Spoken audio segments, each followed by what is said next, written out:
E aí, galerinha do nono ano, tô aqui na área de novo, agora com o vídeo fazendo a correção da atividade de revisão da questão da Era Vargas que eu postei para vocês na aula passada.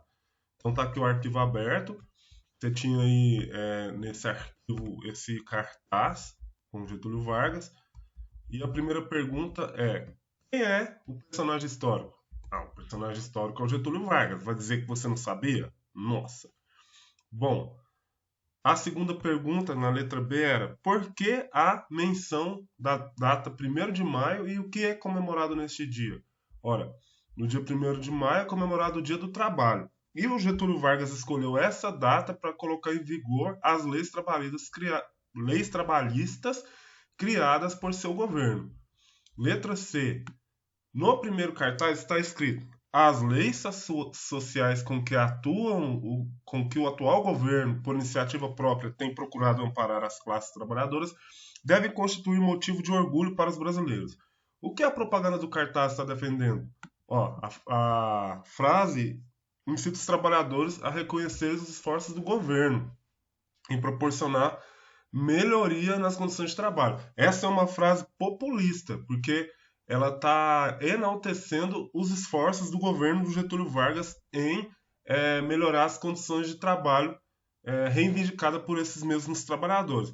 Agora, depois, nas próximas questões, se a gente observar, a gente vai ver que o Getúlio Vargas ele fazia isso não só porque ele estava querendo defender os trabalhadores, mas porque ele estava querendo fazer com que a indústria fosse crescesse, fosse implantada no Brasil e quando ele valoriza os trabalhadores, ele valoriza a mão de obra para trabalhar nessas empresas.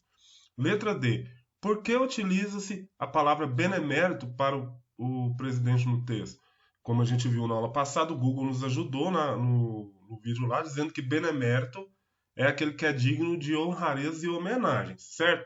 E tanto aquele cartaz, vamos voltar lá no cartaz? Olha o cartaz.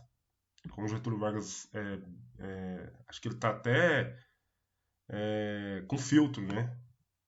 Ele ficou bem diferente, está até brilhando, olha a cara dele brilhando aí, irmãos.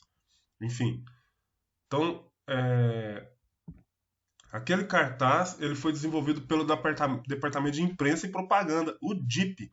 E esse Departamento de Imprensa e Propaganda foi criado em 1939, no governo do Estado Novo, para fazer propaganda e enaltecer o governo do Getúlio Vargas. Olha esse outro cartaz aqui embaixo, que a gente está vendo. O Getúlio Vargas como um grande homem, mostrando ele como um grande herói da nação brasileira, aqui os estudantes. Então, o Departamento de Imprensa e Propaganda promovia o governo de Getúlio Vargas, promovia a imagem do Getúlio Vargas, e ele também era responsável por impedir que algumas coisas que a imprensa quisesse mandar, divulgar nos jornais, no rádio, nas revistas, fosse divulgado, e principalmente se isso fosse contra o governo de Getúlio Vargas, ok? Letra E.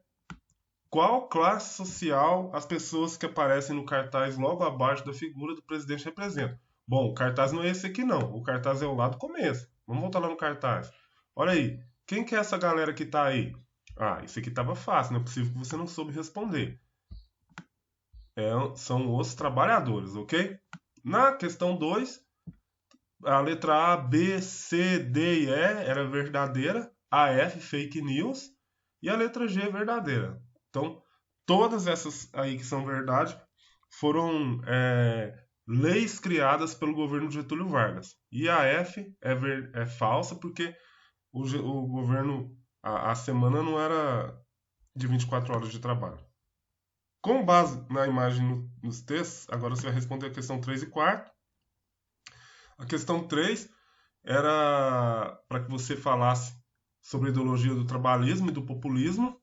E aí, era uma resposta pessoal. Olha o que eu coloquei aqui. A figura do trabalhador e do trabalho recebeu destaque nesse período, indo ao encontro dos anseios de urbanização, industrialização e desenvolvimento nacional almejados pelo Estado.